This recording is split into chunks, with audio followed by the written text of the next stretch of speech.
DCC treasurer NM വിജയന്റെ മരണത്തിൽ വയനാട് കോൺഗ്രസിൽ ഭിന്നത മറനീക്കുന്നു. NM വിജയന്റെ മരണത്തിന് കാരണം IC ബാലകൃഷ്ണൻ MLA ഉൾപ്പെട്ട നിയമന അഴിമതിയാണെന്ന ആരോപണം ശക്തമായി. നിയമനത്തിനായി പണം കൈപ്പറ്റിയെന്ന് കാണിക്കുന്ന കരാറിന്റെ പകർപ്പ് പുറത്തുവന്നു. കരാർ വ്യാജമാണെന്നും ഇതിനു പിന്നിൽ ഉപജാപക സംഘമാണെന്നുമാണ് IC ബാലകൃഷ്ണന്റെ ആരോപണം. ചൊവ്വാഴ്ച വൈകിട്ടോടെയാണ് വിഷം അകത്തുചെന്ന നിലയിൽ വയനാട് DCC ട്രഷറർ NM വിജയന്റെയും മകൻ ജിജേഷിന്റെയും മൃതദേഹം വീട്ടിനുള്ളിൽ കണ്ടത്. ഗുരുതരാവസ്ഥയിലായ ഇരുവരെയും ആദ്യം സുൽത്താൻ ബത്തേരിയിലെ സ്വകാര്യ ആശുപത്രിയിലും പിന്നീട് കോഴിക്കോട് മെഡിക്കൽ കോളേജ് ആശുപത്രിയിലും പ്രവേശിപ്പിക്കുകയായിരുന്നു. ഇവിടെ ചികിത്സയിലിരിക്കെയാണ് വെള്ളിയാഴ്ച രാത്രിയോടെ ജിജേഷ് മരിച്ചത്. മണിക്കൂറുകൾക്ക് പിന്നാലെ NM വിജയനും മരണത്തിന് കീഴടങ്ങുകയായിരുന്നു. ഇതോടെയാണ് NM വിജയന്റെ മരണത്തെ ചൊല്ലി വിവാദമുയരുന്നത്. NM വിജയന്റെയും ജിജേഷിന്റെയും മരണത്തിൽ സമഗ്രാന്വേഷണം ആവശ്യപ്പെട്ട് CPIM രംഗത്തു വന്നു. സുൽത്താൻ ബത്തേരി അർബൻ ബാങ്കിലെ നിയമന തട്ടിപ്പിന്റെ ഇരയാണെന്നാണ് CPIM ഏരിയ സെക്രട്ടറി ഉന്നയിക്കുന്ന ആക്ഷേപം. കോൺഗ്രസ് പ്രസ്ഥാനത്തിനകത്ത് തന്നെയുള്ള പല ആളുകളും രഹസ്യമായി നമ്മോട് പറയുന്ന കാര്യങ്ങൾ ഇതെല്ലാം വെച്ച് പരിശോധിക്കുമ്പോഴും ഒരു സമഗ്രമായ അന്വേഷണം നടത്തണം എന്നാണ് CPIM ആവശ്യപ്പെടുന്നത്. സമാന നിലപാടാണ് CPIM സ്വീകരിച്ചത്.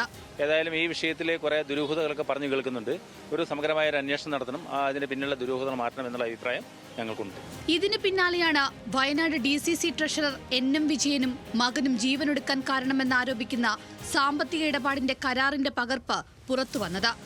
കോൺഗ്രസ് ഭരിക്കുന്ന സുൽത്താൻ ബത്തേരി അർബൻ ബാങ്കിലോ പൂതാടി സഹകരണ ബാങ്കിലോ മക്കിമല സർവീസ് സഹകരണ ബാങ്കിലോ നിയമനം നൽകാൻ 30 ലക്ഷം രൂപ വാങ്ങിയതിന്റെ കരാറിന്റെ പകർപ്പാണ് പുറത്തായത്.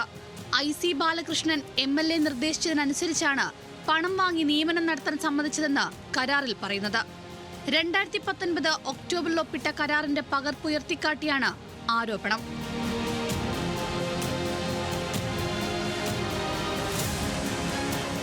ഈ കരാർ വ്യാജമാണെന്നാണ് IC ബാലകൃഷ്ണൻ MLA മറുപടി. കരാറിനും ആരോപണങ്ങൾക്കും പിന്നിൽ ഉപജാപക സംഘമാണെന്ന MLA വെളിപ്പെടുത്തൽ പാർട്ടിക്കുള്ളിലെ ഭിന്നതയും വ്യക്തമാക്കുന്നു.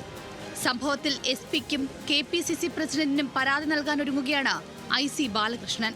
അങ്ങനെ പണം വാങ്ങുന്ന ഉപജാപക സംഘം ഉണ്ടെങ്കിൽ അവരെ കണ്ടെത്തണമെന്നുള്ളതാണ്. ഇത് എവിടെ വരെ പോയാലും ഞാൻ പോകും. മാത്രമല്ല, നീതിയുക്തമായ അന്വേഷണം എനിക്ക് ആവശ്യമാണ്. സുൽത്താൻ ബത്തേരി അർബൻ ബാങ്കുമായി ബന്ധപ്പെട്ട ആരോപണങ്ങൾ നേരത്തെ ഉയർന്നതാണെന്നാണ് കോൺഗ്രസ് ജില്ലാ നേതൃത്വത്തിന്റെയും വാദം.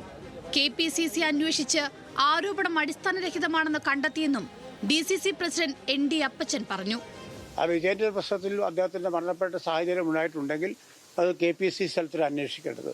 അന്വേഷിക്കാൻ വേണ്ടി നിർദ്ദേശം കൊടുക്കും, അന്വേഷിക്കും, സമഗ്രമായ റിപ്പോർട്ട് പുറത്തുവരും.